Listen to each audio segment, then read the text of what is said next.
Well,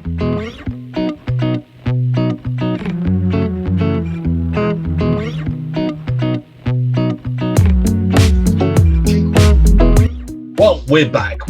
Yes, I'm sorry we missed last week. Welcome, my friends, to the show that you thought might have come to an end, but it hasn't. Thank goodness for that. I've missed a bit of football there. On holiday, got back today. Thank goodness. Awful being away from all this football. Awful. It's not really a holiday, is it? No, having to walk around castles and sort of go round with her, and so well, anyway, thank goodness that's all over and we're back to football, which is what really counts. So we'll start with your quick 5 questions, Kieran, and then get on to the serious stuff, like what is the point of scarves that got both teams on and things like that, but we'll come to that. Okay, question 1 out of the 5. Which 2 players have missed the most penalties in the Premier League? They have both missed a total of 11 penalties each. Are you guys having the answer straight away? Or... Yeah. I don't think it could be anyone good. 2 penalties. Two people. For one random reason, I have Kevin Davis's name in my head. Yeah. Played for Bolton. And then Gerrard didn't miss that many. Lampard didn't. Who took a lot? Rooney. Well, you've got one right. Alan Shearer missed 11, and so did Wayne Rooney. I'm impressed, actually. Get that right. I'm very impressed. Got half. Who captained Leicester City's title-winning season in 2015-16? Wes Morgan. That is correct. One player who scored a record 39 Premier League goals in a calendar year. Calendar year. Can you name the player? Kane. All right. Don't look down here. Who one player assisted a record of 20 goals in one single Premier League season? Can you name that player? Henry. Who? Thierry Henry. No. Yes, it was. It wasn't. Who was it then? Jean-Sebastien Veron. No, it wasn't. That's what it's written down here. No, go back. No. I'm sorry, that is what it says. I feel like no, it doesn't. What number question is it? 33. No, it's not. It's 34. Oh, no, sorry, I've read the wrong one, haven't I? There. Don't try and. Sorry, which Argentinian player? Now you know the answer. Yeah. Yeah. So we won't worry about that one. Then we'll do another one. I feel like we had the Henry question, didn't we? We did. Yes. Well, yeah. Okay. Which Ukrainian player broke British transfer records, costing a Premier League club 30.8 million in July 2006? Andrei Shevchenko. That is correct. And one player has scored a record of 12 hat-tricks in the Premier League. Can you name the player? Sergio Aguero. I don't know the answer to that one. You're right. Did you get all? Well, it is, yeah. No. Well, you only got one out of the first one. Didn't get sure. Yeah, no. Apologies. Failed. Okay, Kieran, you're going to have to tell me how Wycombe are getting on, because I've missed it. Well, you missed one game. I don't know whether you were seeing the away game. You doubt you would have done. Well, sort of. I didn't either. Bits. But was there yesterday, as in Saturday, for the Wycombe game. Goal inside 3 minutes was nice. He scored his second. It's going to be that type of goal that he scores, isn't it? It is. It is. But I mean, if he keeps up that ratio of one goal every 2 games, then we're going to be more than happy.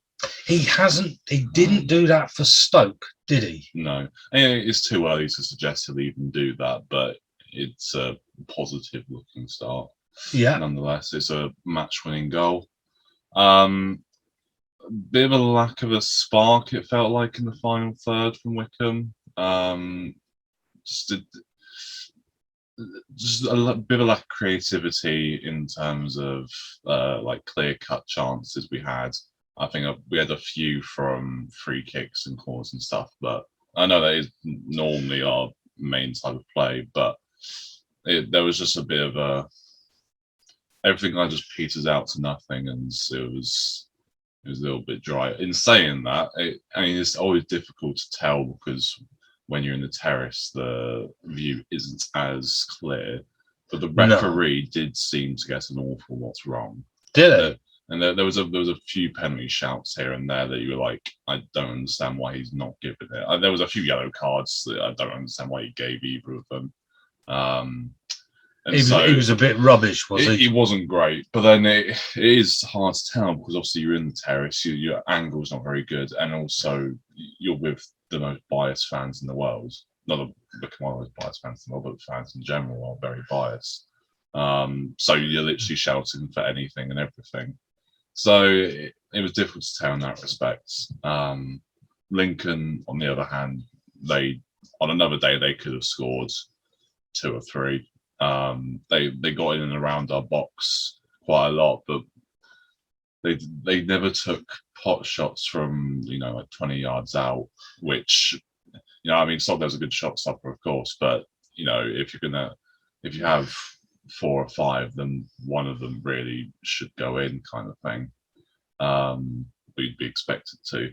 So it's a good result because we've got the win and we weren't great and they could have easily won. So we'll take it, but it'd be nice to be a little bit better. McCleary was very good again and Horgan was decent, but his final ball wasn't very good. Lincoln aren't doing as well as I expected. They're in 17th. Lost 2, drawn 1, 1-1. I was expecting a bit more from Lincoln, I have to say, but they're not the only team that are surprising me. There's quite a few in there. I mean, Wycombe have actually picked up 10 points now out of the 4 games. We're not far away from getting the amount we need to stay up. Shouldn't have a problem this year, should we? I was looking at some of the results. Sheffield Wednesday have also picked up their 10 points.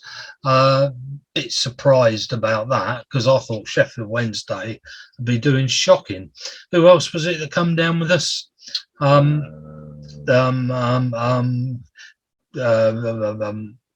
wasn't Charlton, was it? Rotherham, that's right. 11. Yeah, they've won 2, lost 2. Don't know about them. I think they could end up very mid-table. I think we said that previous. We weren't particularly. Well, I mean, we were never impressed with them, but it was always their thing to go up and down, wasn't it? Yeah. So you just kind of expected it. One look in there I see is Accrington, who have won all the games apart from the one they lost to us. Yes. Which is, I guess, says a lot about, or maybe says a lot about how good the result was to get a win against them. Yeah. Even though they looked pretty tragic when we played them. I mean, but that could be us, couldn't it? I mean, do you think Wycombe were playing a different style of football when we came down? Are we still playing that style of football? We've kept the same back line, haven't we? That same, the same sort of idea of the 5. I think there's a little something left for Wycombe just to make it all kind of click. Because we were very good in the first half against Accrington, and since then we've kind of been a little bit, or the home games that I've seen, kind of been a little bit lethargic. And maybe a little bit lucky to get the wins in the end. So it's obviously a very positive start because it's wins and a draw. But probably looking for a little bit more in terms of creativity. I mean, in saying that, I'm looking at how many goals everyone scored. We are 3rd in terms of goals. We've got 7. There's a team with 8. MK Dons. Bolton have got 9, but they've conceded 7 at the same time. MK Dons have got 8. So we are third in the amount of goals we've scored as well. So maybe there's something to be said for that as well. Maybe we're asking a little bit too much, but we know we can do it. Yeah, I mean the other two that stand out here are Sheffield, who are top, and Portsmouth are third, and they haven't had any goals against yet. They haven't scored a huge amount. No, Portsmouth only got 4. So they're winning their 1-0s, aren't they? Could be interesting. And Sunderland, Portsmouth, Sunderland, always in there, aren't they? Sunderland 5th. 9 points, scored 5, 2 against. They've won 3 out of their 4 games. The only difference is lost 1. I think that's going to be I think the Portsmouth and Sunderland games are what's going to be interesting. I think the problem with this is it's still very difficult to tell because we haven't even filled up the form chart that they have next to the table yet. No. And we're already looking at where people are on the table. It has to be after like 10 to 15 games, doesn't it, that you really... I think the bottom 3 or 4 tell you a lot. And you can see on it, Shrewsbury lost 4 out of 4.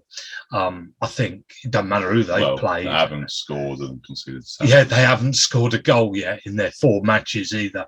I think we can wave goodbye to Shrewsbury probably already. I thought Doncaster would do a little bit better than that.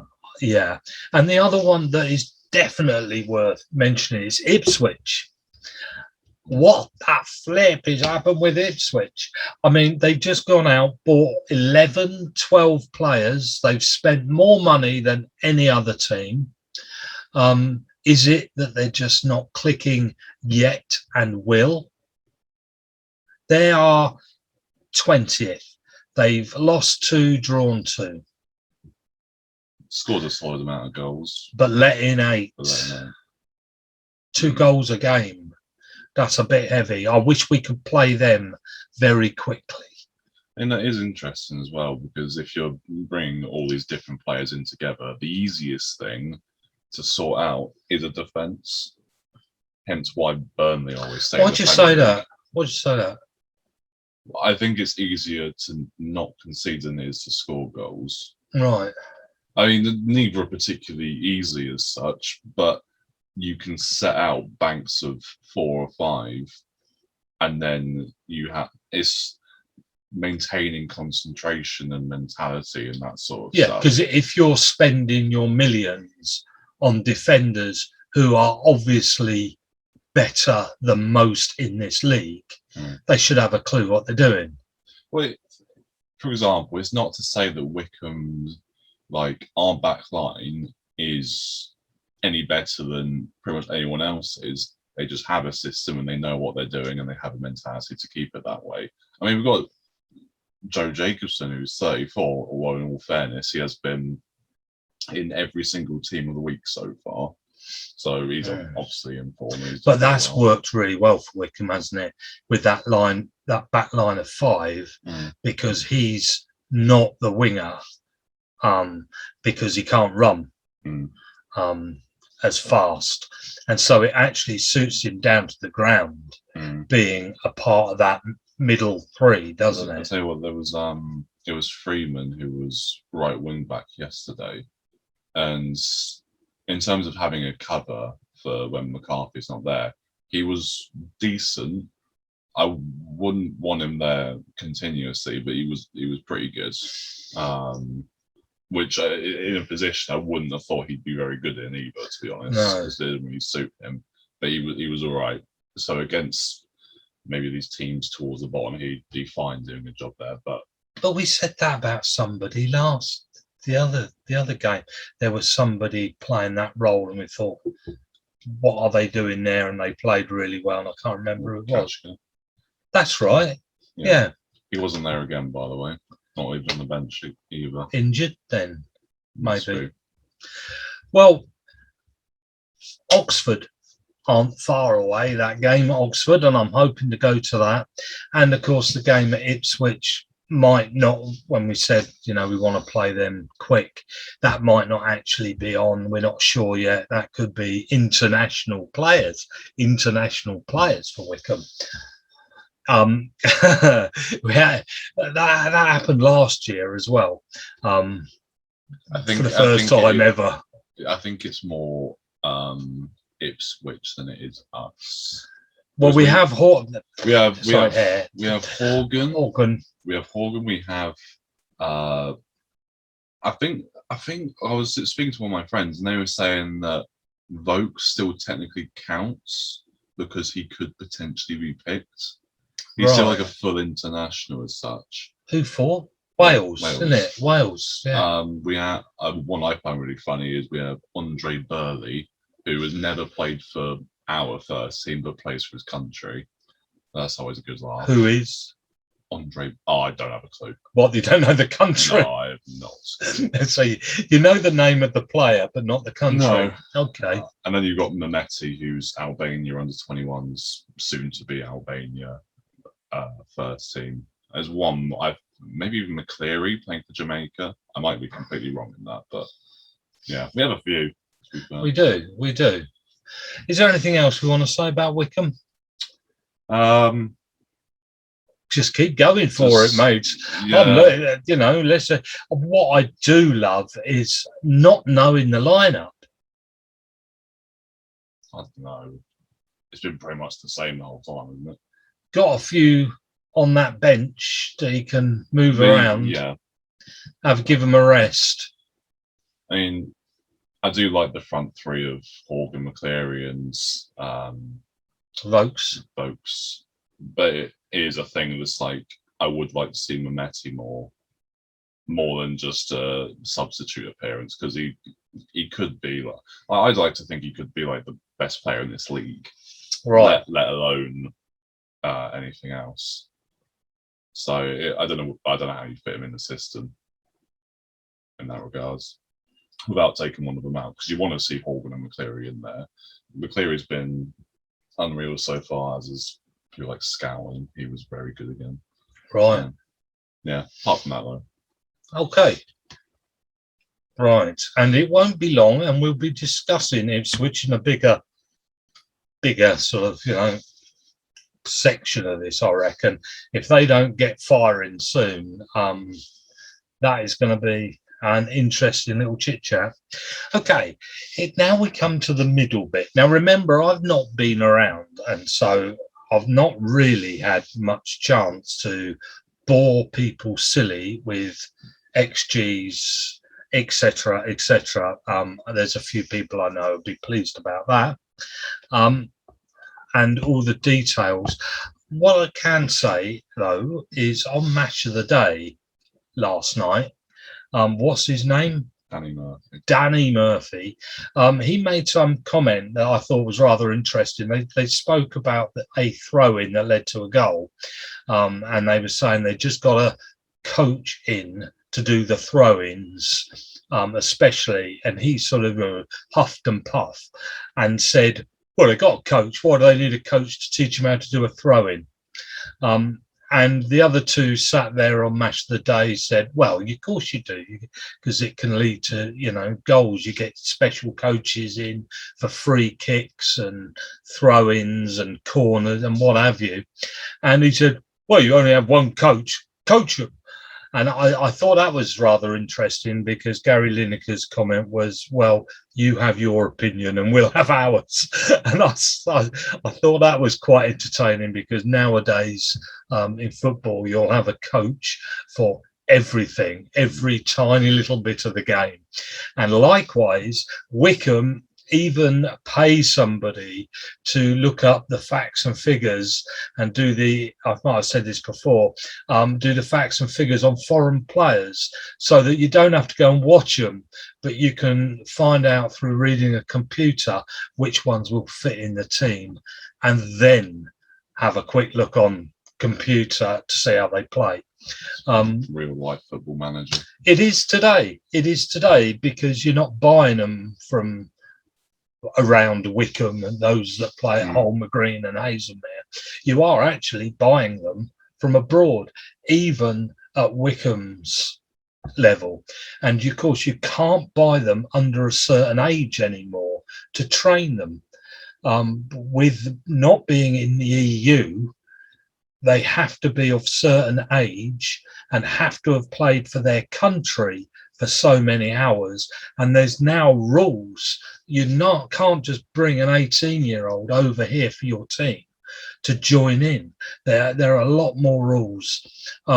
Anyway, we'll move on from that. And I wrote a few things down of things I don't like about football. I was missing it. And I thought, what can we discuss? And I thought, what is it? I was thinking all the things I was missing, but I thought, what is it that I'm actually enjoying missing? The first thing I wrote down, I've got a list of about 10 here, Kieran, see what you think. We'll start with the half and half scarves. These are always sort of made in a quick shop round the corner, never by the teams themselves. I like how you find this annoying, and yet when do you ever come across a half and half scarf? Well, on TV. Yeah. It's always at the Leicester-Manchester United semi-final, isn't it? And you'll see the 8-year-old child who's never been to a football match before with his half and half scarf. Well, I think that I was kind of torn between half and half scarves because, like, it does look silly. Like, it doesn't look right, does it? Then, if that's the one game that you've ever been to for your team, then I can somewhat understand it. That's not to say I would ever buy a half and half scarf for Liverpool, though. A Liverpool Everton scarf. They do make those, though. That's the really. Of course they do. Is that to try and make it safe to get home? Well, it'll be you can talk quickly to, there's some Liverpool fans coming, and quickly put it that way. Yeah, it'll be like, it'll have Liverpool Everton and have Benitez's face in the middle of it or something. I don't know. But no, I am not the biggest fan of them. Okay. I agree with you. Is there anything that drags you before I go to the next one you might find, or would you just like to comment on all mine? Things you don't like about football? Yeah. Where do we start? Well, exactly. So I can keep going. Keep going. Okay. Programs.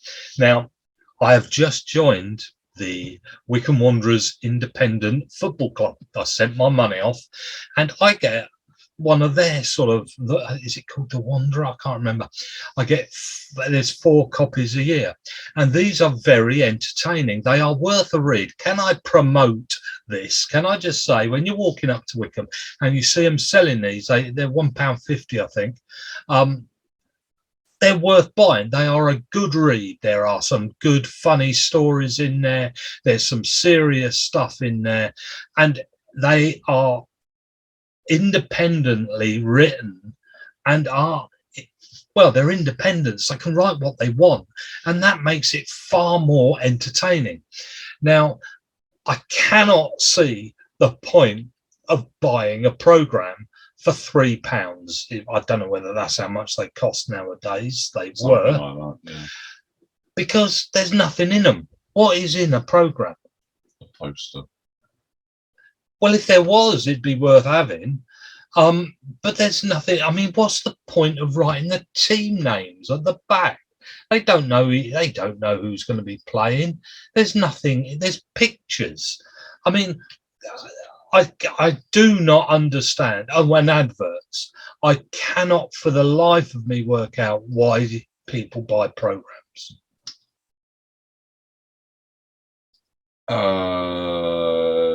Because it gives them their kids something to play with during the game. Yeah, I mean, I could whiz round and take 1 or 2 because I have bought them before. I've bought them for big games to keep, or not so big games. Here's one. Oh, here's an old one. Look, Division 3. I've always had a big game. This one wasn't. Oh, look at that. Do we recognise that? Crew Alexandra in Division 3. This was £1.20 in November '93. I haven't bought very many. Now look, this is Kieran will be able to see this behind the scenes then we got pictures on the bench. I mean, please, Bisham Abbey National Sports Centre for your team, then BML service quality. There is nothing in here. There are a couple of pictures, more pictures, advertising, Sunday markets, and so on and so on. And then we get to the exciting bit at the back with the team. Look at that. Do you remember all these players? Paul Hyde, Jason Cousins. Except Keith Scott, Steve Guppy. Oh, Steve Guppy, he was good. Did he end up playing for Scotland? Or was England? Might have done. Ended up in Scotland, that's right. Waste of time programmes. What do you think? Do you think they're a waste of time? Yes, but not for the club. Because the club make money off it. But they're probably laughing because they make money off of things that they just print over and over again, and it is for kids, isn't it? So yeah, it's I mean, some are worth it. It's not aimed at. I mean, that one I don't know why I've got that one. No. I mean, I've still got the one when I went to the Middlesbrough match. That was the Middlesbrough match way back at Lokes Park. I've still got that one, for instance. But that's different. Okay. The referee hate, as in the players that hate the referee when the ball hits him, like he's committed the ultimate sin. So he's running around. They complain when he's not near the ball because he doesn't see what's going on. And then when he's anywhere near and they kick the ball, hit the referee, and then blame the referee. There's something else that I think is. Yeah. Did you run this list yourself? Yeah. There's such an odd thing for you to really dislike about football. I was listening to a few programs while on holiday, passing the time of day late in the evening, and I just started jotting a few things down as some things were discussed about things, and I just started jotting down. No, I can understand that one. I mean, player hate for referees in general. Yeah, I mean, it's a bit much, isn't it? Well, I get baffled by the. Well, I'll come to that one as next. I get also baffled by managers who complain about tackles. Now, we can come on to Klopp, in fact, and the other Wally, Manchester United's Wally. In today's game, actually complained about a tackle on his player. Now, they moan and groan when players fall over and they get free kicks, and then when there's a little bit of, they then complain if it's their player for not getting a free kick.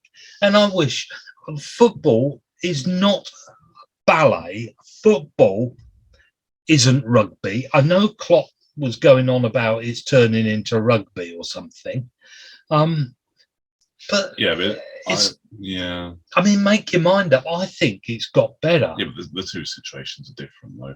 It's got better. I think, in all fairness, I think like when it's like corners and free kicks, and there's that amount of putting on the shirt and holding each other kind of thing, that's a bit much. Leeds complained, didn't he? Yesterday's match. Remember this? We're doing this on Sunday night. The Leeds guy couldn't believe the penalty was given away, even though he had him across the shirt. Yeah, that definitely was a penalty. It was, wasn't it? Yeah. That baffles me. I don't know what they want. And offsides, when it's clearly offside, and they complain, even when it's clearly offside, baffles me. Fourth kit. There we go. There's something else I hate. Fourth kit. When teams have fourth kits, even third kits, I think, is wrong, because they're really pushing fans. I was going to say real fans. That's not fair. Fans to go out and waste their money. So you still turn up at an away game or a home game, and you're still not wearing the same kit as your team because you've only bought 2 kits, 2 tops. Yeah, but that's not their fault. If they make a design for their away kit that's red, the team they're playing is in red. Why don't you wear your home? Why not wear your first kit then? Because they might wear red and blue. I don't know. The 4th kit, yeah, I can understand why that's stupid, but 3rd kits I am sometimes a bit of a fan of. Right. I have a few myself, and so I'm sometimes a fan of it. Okay. I'll get a cross on that one. No, 4th kit, fine, because that's just stupid, but 3rd kit I think is okay. I've put seats down now because they're so uncomfortable. I mean, I realise you're not going for a sort of, a nice, comfy it, but all you need, to put it bluntly, am I allowed to put this bluntly? Okay, those that eat those whopping great burgers on a regular basis. I have to say, I did have one yesterday at, what was it called? Five Guys. Five Guys. Now, it cost an awful lot of money, but my goodness, that was a meal. And I'm sure I've put a lot of weight on since. But what I'm saying is those seats are made for tiny people, tiny adults, 12-year-olds. No one really above 6 foot or way above, let's say 90 to 95. And there's so much lack of room in front of you that you're up and down, up and down, up and down throughout the whole of the match. Because the child wants to go and get a Snickers bar from the shop. I don't know what you can do about that other than lob them over the top. Must admit, I've thought about it. It's a valid thing that can annoy you, though. Yeah, you're trying to watch the game, and you've got that this side. So this is up there, and then you've got that side. So you're up like that, and then the kid's trying to walk in front, and you're trying to. And the seat's flipping uncomfortable anyway. I can't remember why we. By the way, in saying 6 foot and 90 kilograms, I am also that, and so that's why I say that they're uncomfortable. But for years, we sat on the end of a row. Yeah. Why did we do that? So I get my feet out. Yeah, I thought it was something like that. I think I had to towards the end as well because of my knees. Yeah. But if it was decent enough, then we should have sat in the middle. Yeah. Instead of we now stand behind the goals. Now he's grown up. We did that for a while, actually. Yeah, we have gone back behind the goal where standing is far more comfortable. Where the vibe is atmospheric. Now, when a striker or when any player hasn't played very well, and after 60 minutes, they decide they're going to change him, we clap as they go off the pitch, having not scored. Why?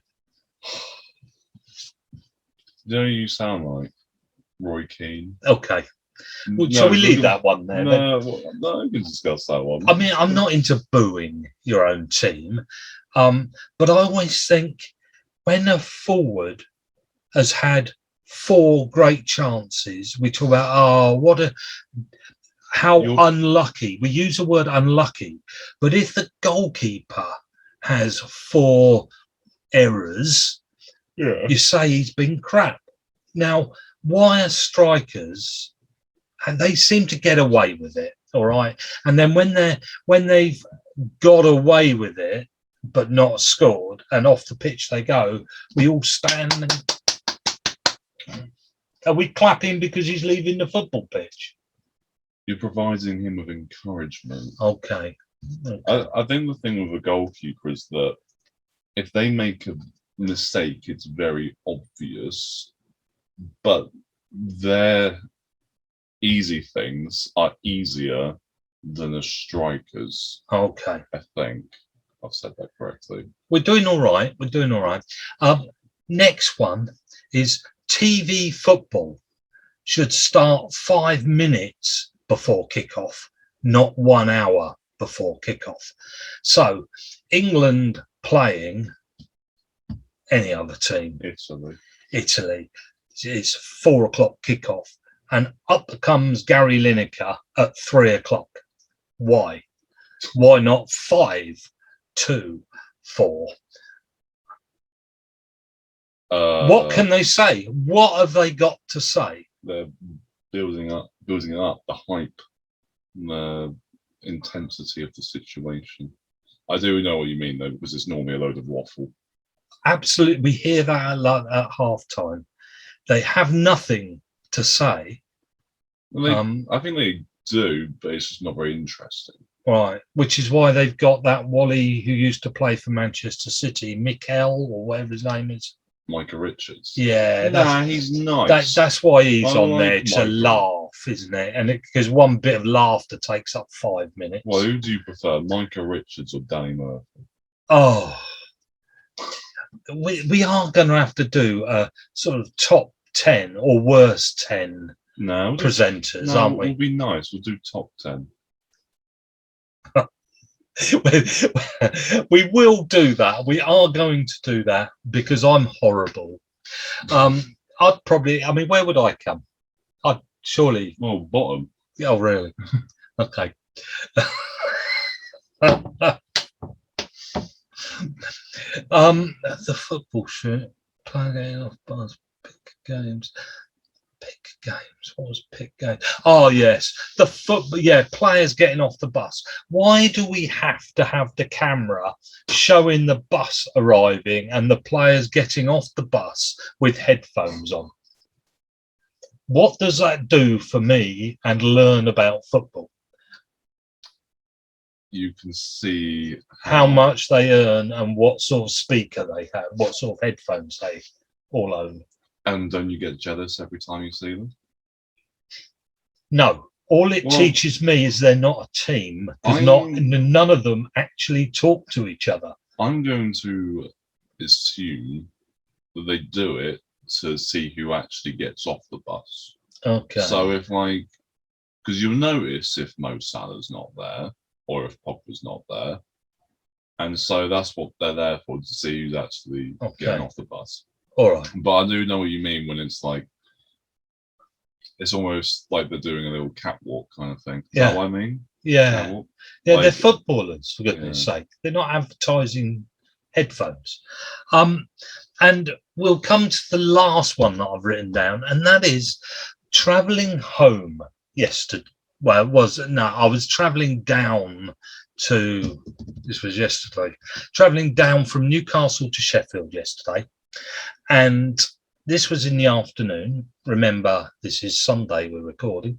And of course, the game they pick to listen to is Manchester City versus Norwich.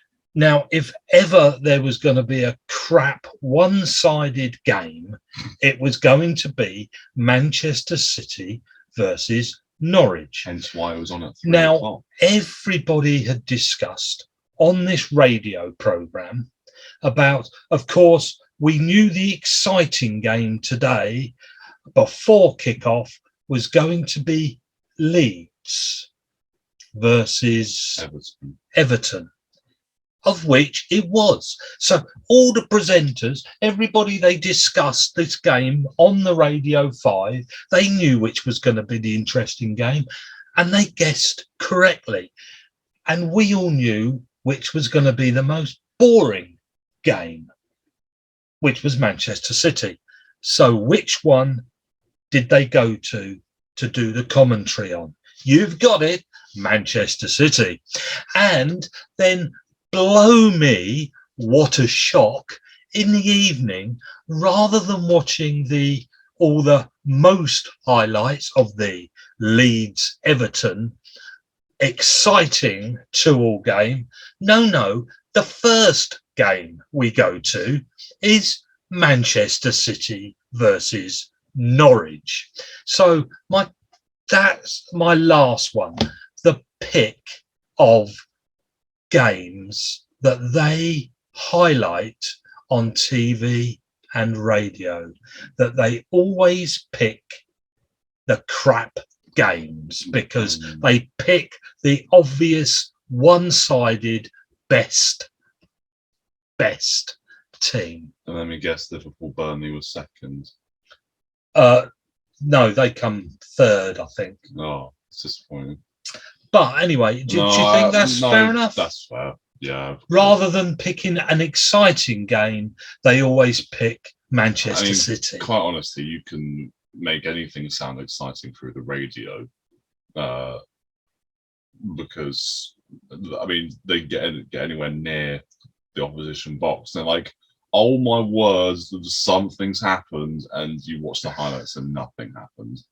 I can completely understand that and agree with it probably. So, okay, well, that's my pick of things that niggle me about football. If you've got any interesting, if you could write them down, and comment on anything you disagree with mine, as long as you use nice language.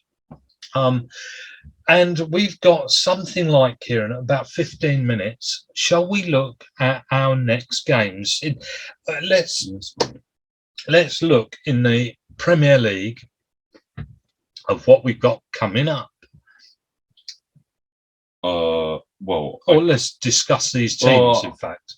I can tell you that Liverpool are playing Chelsea. Yes. Now, Chelsea, did they wallop Arsenal? They did really. I mean, after the second goal that went in, I think what I was watching it on suggested the chances of Arsenal coming back in the second half was 3%. It was at that point I did actually turn it off because I gave Arsenal actually less than that chance of coming back. No. And there was an Arsenal fan on the radio after the game who said that it was time to get rid of Arteta. And what's the point of winning the FA Cup? That's useless. And they would like the Leicester manager, but he'd have to downgrade to Arsenal. Any comments on any of that? Arsenal are really in a really sticky place, aren't they? Because a few of the big teams have had bad periods over the last, kind of 10 years. United had that time after Ferguson where they couldn't do anything decent. And Liverpool had that period of time after our peak years under Benitez where we couldn't do anything. But then we got Suarez. But Arsenal seem to be in an even bigger kind of rut than they were. They're in the step down from that. Why that is, it's a bit difficult to tell, apart from maybe that everyone at that club seems to be in their own corner. There's the manager's corner, there's the player's corner, there's the owner's corner, which is pretty much in outer space, apparently. And then you have the fans. The fans don't seem connected to the players, and the manager hasn't influenced the fans enough to suggest that he's going to be the person who's going to take them anywhere. He's got a bit of a lack of personality, which never helps. And I genuinely, because you can say, Arteta out, whatever. It's not enough, is it? You could have... Who buys the Arsenal players? There we go. There's your question. Do you know? Do they have a... I guess they've got somebody, not the manager. I think it's largely the bloke Edu who played for them. Oh yes, God blimey! And regardless of who it is, their signings just seem a bit odd. Yeah, because they bought the goalkeeper Ramsdale, and is he any better than Leno? No, he's not a game changer. No, let's say that. Odegaard, who is a good player and will potentially win you a few games throughout the season. However, they have Smith Rowe, and he is literally the exact same player. And so buying Odegaard seems beyond pointless. And then there was another midfielder that they bought. They've spent more money than any other team, haven't they? They've spent more than Manchester City. I think they're the biggest spenders this summer. And yet, you wouldn't say that any of them are really. I'm sure I'm correct in that, by the way. I think you are, yeah. I think Arsenal spent more than any other football team. None of them are meaningful. None of the signings, change kind of like their identity or anything. No, like they're that. all mediocre, aren't they? They will just sort of they'll fall in and you won't notice. The thing that, Arsenal have always made mediocre signings, but the difference was that Wenger was decent at making mediocre signings actually very, very good. It was only until the last few years where he was able to actually buy anyone who had a name. But he could have done. This guy who does the buying, with the quantity of cash that they've spent, he could have actually gone out there and bought a name. It's ridiculous that Arsenal missed the tribute because I think I saw a thing that they're the sixth highest, or sixth richest club in the world according to their owners. And the thing is that they can't. I don't like to say their fans can't complain because it just makes it sound like I'm putting them into a group. But a big thing has been the fact that they've always complained that Liverpool have invested into their team, United, Chelsea, City, etc. They haven't in theirs, and yet this summer they spent more than anyone else. I'd be interested. I wonder, the guy that does the buying, I'd be interested if they sacked him and got somebody else. But can you convince the top player to go to Arsenal? I don't think you can. Because they see it. Sorry about this noise in the background. I can hear it. Well, they won't be able to hear that, even if it's loud, because it's coming through there. No, Arsenal they need a massive stroke of luck to get back to where they once were. United always had decent players. They just always had crap managers and a few puzzle pieces that were missing. Yeah, it's a bit more than just one or two, isn't it? We got flipping lucky that Suarez put us back on the map. And that really was about it. So what Arsenal can do, I have no flipping idea. So Liverpool-Chelsea, who wins the Liverpool-Chelsea game? I think people are overhyping Lukaku too much because he's just had a decent season in Serie A. We've seen him in the Premier League and he's always been decent, but people wanted more. I don't think he's going to give teams, or he's not going to give Chelsea any more than he did before. So I think people are overhyping him. I'd like to say Liverpool win like 2-1 or something. I think Chelsea are the danger team in there for Manchester City. I think if Liverpool need to get this one out of the way. I don't know what the score is going to be. I don't like it. I think it'll be a draw. And I'd probably take a draw. Have to say, Sacco. What's his name? For who? Arsenal. Saka.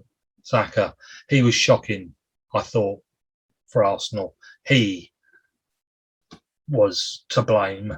Do you mean for? No, you mean Tierney? No, I don't. Tierney was at fault for goals, though. I thought Saka just stood on the halfway line and watched and didn't come back to help. He just showed no enthusiasm for running. It doesn't bode well when I don't know about Saka. I didn't see it. Who are Arsenal playing? They're playing Man City. Right, because they've been a bit unlucky in who they've got. Playing that first game against Brentford. Brentford were always going to go for that game, weren't they? And then to end up with Chelsea and now Manchester City, and they're going to be. I mean, it can only get easier. So with the Manchester City game, where'd you go with that one? 3-0. 3-0, yeah, I think that's fair enough. Aston Villa, Brentford. Oh, now there. See, now that's a game to do the chit-chat on, surely. I mean, that one is going to be very entertaining. Brentford do not leave players on the line waiting. They go for it. And I'm really looking forward to Brentford versus Leeds, I have to say. But Brentford, Aston Villa. How would you pick that one? I don't know. I wouldn't have a clue who to pick. Probably go Villa because they're at home, but only on that. They're pretty even, really. Could be a draw. Tony didn't have a very good game this Saturday. He hasn't scored yet. He needs to score soon. Yeah, he needs to get on with it. Okay. Brighton, Everton. Brighton have got off the mark, haven't they? Won two out of 2. So is this the one to slip up? Maybe. Everton look good.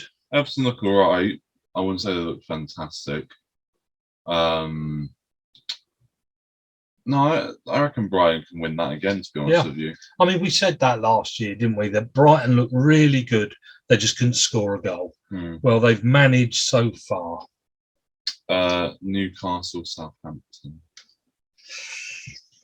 God. Oh, Southampton got a draw against United today, which was fantastic, by the way. Yeah, love that. Yeah. Sorry, all you United fans out there, right?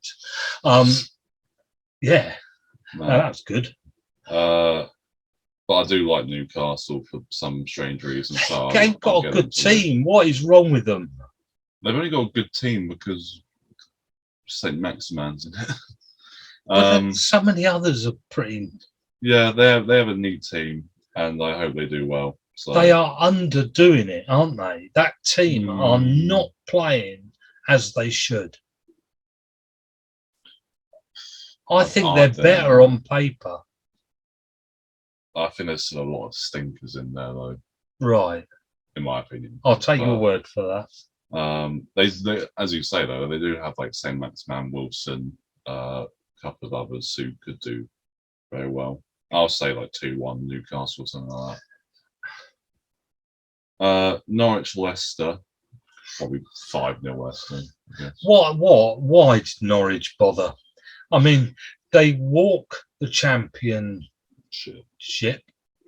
Almost said Champions League. No. They walk. Not quite. Yeah, they walk the championship. They came down having been well and truly beaten.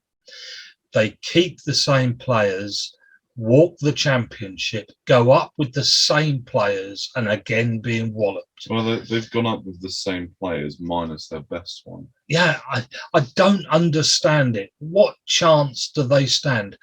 I'd say none, actually. If then, why bother?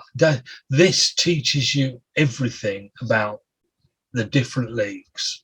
If they weren't going to go for spending some of the money that they dropped out of the Premier League with, remember they took their parachute money down with it. They didn't spend it. So what are they doing with it is what I want to know, because that money was there to be spent and to improve your team in going up. And I know it's there in case you don't go up, so you don't go to spend it. But once knowing you're going up, this summer, that money should have been there to be used to improve that team. And they didn't. And I think they deserve to get whopped and come back down, because what else can they expect? And I think any Norwich fan that goes out there buying a season ticket, well, you go into what do you expect? No, they seem like a bit of a robber room, to be honest, don't they? Yeah. West Ham, Palace. What West Ham done this season in their 2 games? Oh, they've only played 1 and they won it. Yeah. Yeah, Palace are all new, except they still got Wally up front, haven't they? Palace, they also kind of deserve to get whopped a bit. They should have done something earlier. Because of the manager they have. I think he's tragic as a manager. Yeah, and they should have played with the team a year earlier. They left it too late, and you don't do well. It's what's happened with Ipswich, isn't it? I think at some point they clung on to Zaha too long. Because at one point they could have got an extortionate amount of money for him, couldn't they? Yeah. Which they could have reinvested. And I think they should have done that at some point, because it's almost like it is just Zaha in that team, and that's yeah. It. I mean, what's the guy that up front? Benteke. I mean, it's not going anywhere, is it? Unfortunately, no. I think that's West Ham's game. That is. Yeah. Burnley, Leeds. I hope Leeds won. Leeds. Yeah. I hope so. It's time for Burnley to say goodbye. Burnley and Norwich, goodbye. Tottenham, Watford. Well, Spurs he turned up, didn't he? Spurs have done it. Yeah, what do Spurs fans think? I wonder about Mr. Horrible. He'll stay. He'll stay. Well, they haven't got enough time now. No. What do they want him for? Make it 8-0?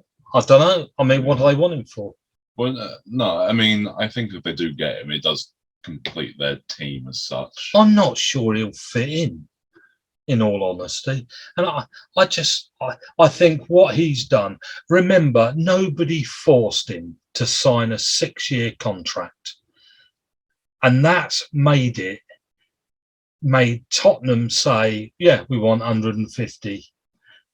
Because if he'd got a 3-year contract with a clause, then they'd have to sell him. Oh, it's his own fault. I'm sorry, Kane. It's your own fault. You signed it without any clause for 6 years. Nobody forced you to do that. Do you reckon Kane will watch this and be like, oh, no, Mike's told me it's my fault? Maybe he's right. I'm sure. Harry. Or his dad. It's his dad, isn't it? Is his manager. Yeah, I think so. No. Well, Spurs have won both their games 1-0, and they've looked all right, so they'll probably do it again. Yeah. And then Wolves, Man United. Wolves always seem to be a little banana slip for Man United, and I hope it is again. Yeah. What is wrong with that team? Well, they haven't got a CDM. No. Which is what they needed over summer. They didn't need to get Sancho, and yeah, they got him anyway. Yeah. Did he play today? Yes, he came off the bench. Right. But haven't really seen them yet with this team. Haven't seen them. Difficult for me to judge them. And Wolves, are they the third team, really? What? Well, let's go down. Yeah. No, they are. They're not, are they? No, they're quite good. They've had Jimenez come back. Traore, despite the fact that he can't score a goal, still creates an awful lot. He does. That shouldn't be. Yeah, I mean, he shouldn't have to score them. If he creates them all for others to score, then that's fine. Okay, I think we're going to give that a miss. This has been an hour. Have we done that? Have you got any other comments? Is there anything at football you hate, dislike? The new setup at Wycombe, where we can all go and, have a burger, chips, buy our programmes. To be fair, we were talking about that setup has to be the best in League One, probably, because it's not like we've been to many places. But we were saying about the big names in the league. Portsmouth definitely don't have a decent setup. Oxford don't have a stand at one of their ends. Sunderland apparently is a bit of a hole. Sunderland is a bit of a hole. Apparently so. Okay. I mean, we do have a very, very, very good setup there. Both the owner was there at the weekends, as is Pete. He lives above the gym in Wycombe. Does he? No, I shouldn't expose his address, I suppose. But I don't know his address. I was listening to another radio. You must wonder what I was doing on my holidays. Not what, apparently. I was listening to a whole broadcasting from the new Ipswich owner, and an interview with him about American owners and why they're buying all these clubs like Ipswich and then putting their money in and what they're expecting to get out. Interesting, I have to say. That will come up again at some point, because I was interested to note the difference between Wycombe and Ipswich and how the money has been spent, from instant success by just bunging in the money for the players, or doing what's been happening at Wycombe, where slowly building something that will be there time in, time out, whether you win the game or not, but with more slowly raising the quality of the whole occasion. Whereas at Ipswich, it's been all players out. Sorry, all players out and all players in. And I've still got Wi-Fi, it's all right. I'll pick that up in a bit. All the players out and all the players in trying to get instant success in that one season, whereas it hasn't been like that at Wycombe. And we will talk about that. He's smiling because he's just seen my wife. Well, sorry about that.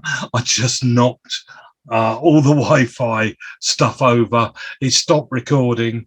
While I was putting all that back together, Kieran was obviously bored and has gone off. So I'll finish the meeting here. Kieran wanted to say a really, really big goodbye. He's missed you, and we're sure that you missed him. So it's goodbye from him, and it's goodbye from me. We'll be back next week. Thanks. Bye.